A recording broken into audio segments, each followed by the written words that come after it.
আসসালামু আলাইকুম। নতুন একটি রেসিপি নিয়ে আবারও চলে আসলাম। সবথেকে স্বাস্থ্যকর এবং পুষ্টিকর একটি ইফতারি আইটেম হচ্ছে দই চিড়া। দই চিড়ার জন্য দইটাকে পুষ্টিকর এবং স্বাস্থ্যকর উপায়ে ঘরে বসে খুব সহজে তৈরি করা যায়। এই রেসিপি নিয়ে আজ চলে আসলাম, তাই দেরি না করে চলুন শুরু করা যাক। একটি পাতিলে আমরা হাফ কাপ পরিমাণ চিনি ক্যারামেল করার জন্য দিব। চিনি এবং 1 চা চামচ পরিমাণ পানি দিয়ে চিনিটাকে গলার জন্য অপেক্ষা করব। চিনিটা সুন্দর মতন গলে গেলে আমরা অনবরত নাড়তে থাকব, যাতে চিনিটা পাতিলের সাথে লেগে না যায়। এরপর আমরা একই পাশে দুধটাকেও খুব ভালো মতন জাল করে নিচ্ছি।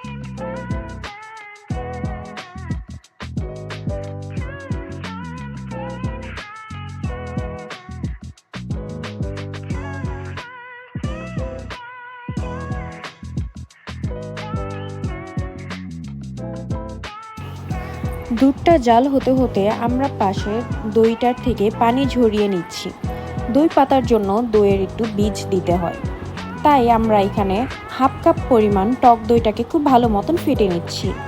কিন্তু মিষ্টি দই তৈরির সময় অবশ্যই চেষ্টা করে মিষ্টি দই দিয়ে এই দইটা তৈরি করার। এখানে আমাদের ক্যারামেলটা খুব ভালো মতন হয়ে গিয়েছে, তাই তাড়াতাড়ি করে আমরা দুধের ভিতরেও ক্যারামেলটাকে খুব ভালো মতন মিশিয়ে দিচ্ছি। এরপর ক্যারামেল এবং দুধটাকে একসাথে খুব ভালো মতন মিক্সড করে নিতে হবে। ক্যারামেল এবং দুধ একসাথে মিক্সড হয়ে গেলে তারপর আমরা যেই বীজটা রেডি করেছিলাম সেই বীজটাকেও আমরা দুধ এবং ক্যারামেলের মিশ্রণের সাথে মিশিয়ে দিব।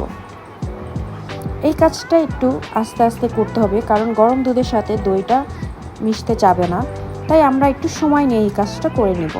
দুধের সাথে যখন টক দইটা খুব ভালো মতন মিশে যাবে, তখনই দইটা হটপটে ঢালার জন্য রেডি।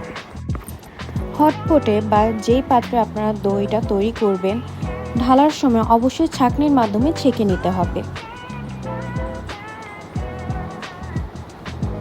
আমরা হটপটে ছাঁকনির মাধ্যমে ছেঁকে পুরো দুধের মিশ্রণটা ঢেলে নিচ্ছি।